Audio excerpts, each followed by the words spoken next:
When I think about this story, when I think about us and I think about our lives, I think this might be one of the most foreign concepts that we have talked about to this point.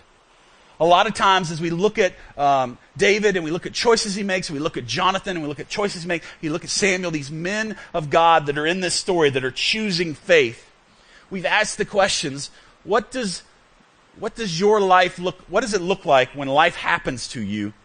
What is your response? Like, is your response Christ? Like, when life happens to you, does the way you respond to life, does it give an example of Jesus? As I look at this story and I think about this is probably one of the greatest examples of faith and greatest examples of trust that we've seen so far. Because what he's saying is, God, I trust you to handle my enemies. He's saying, God, I trust you to be judge. I trust you to be king. I trust you to be over everything. I don't have to defend myself. I know that you will take care of this situation. That's a bold statement.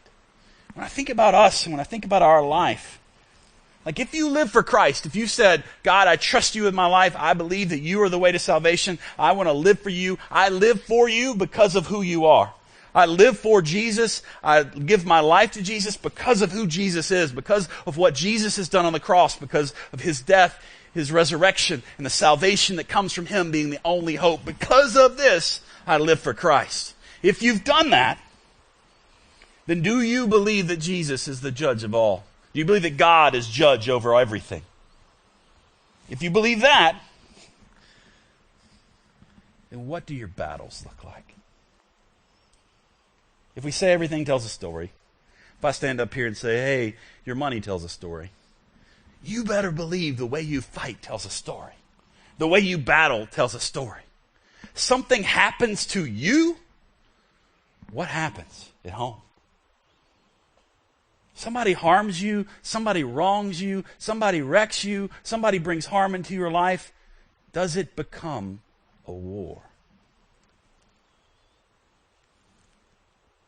And if it does become a war, what does that say about your trust in God? These are painful things to think about.